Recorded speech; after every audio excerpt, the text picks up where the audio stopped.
Hello friends, welcome to another video. While many modern-day inventions are associated with the West, there are many inventions that wouldn't have happened if it were not for the Muslims. In this video, we will show top 10 of these inventions, but before that don't forget to subscribe the channel so you won't miss any of our new videos. Celebrated Dr. Al-Zahrani can be said to be the father of modern-day surgery.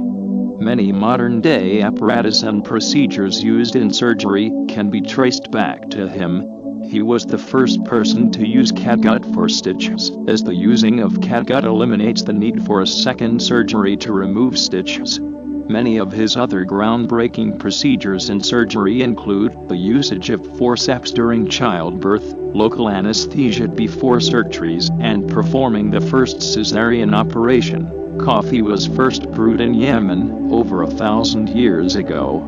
Worshippers used to drink this brew to stay awake in the night for worship.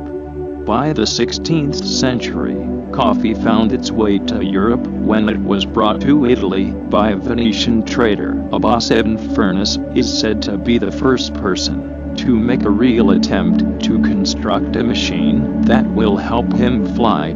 During the 9th century, he designed a winged apparatus that resembled a bird costume. When he attempted to use his invention in the city of Cordoba, he flew for a few moments before falling and partially breaking his back. Many believe that this was an inspiration for Leonardo da Vinci centuries later. Also in the 9th century, a princess, Fatima al-Farhi, founded the first degree-granting university in the city of Fez in Morocco. Known as the University of Al-Qarawiyyin, this center of education operates to this very day. The founding of the concept of algebra is attributed to a celebrated mathematician, al-Khwarizmi. The word algebra is said to derive from Kitab al-Jabr wa al-Muqabala, which roughly translates as the book of reasoning and balancing.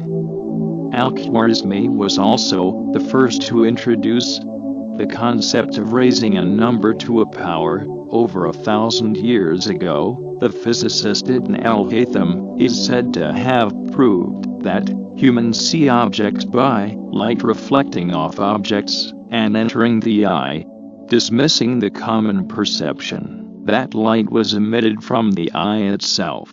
There was a time when Greeks believed that human eyes emitted laser rays, which allowed us to see the world around us.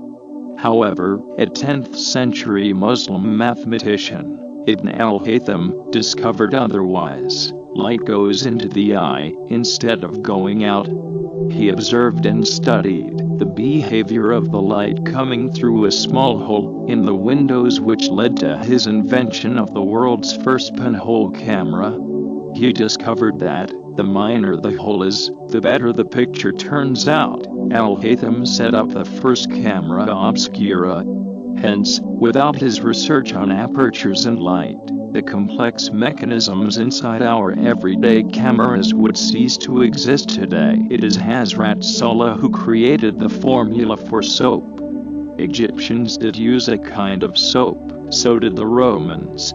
However, the credit eventually goes to the Arabs, who mixed vegetable oils with sodium hydroxide and aromatics, like thyme oil.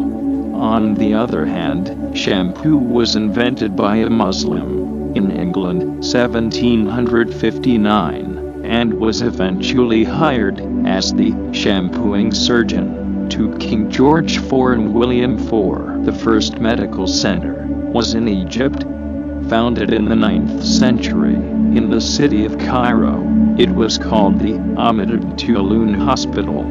The medical center provided free care for anyone who needed it, which is a policy based on the Muslim tradition of caring for all who are sick. Eventually, this concept of the hospital spread across the Muslim world. A highly skilled Muslim engineer, Al-Jazari, from Diyarbakir in southeast Turkey, was the one who invented automatic machines.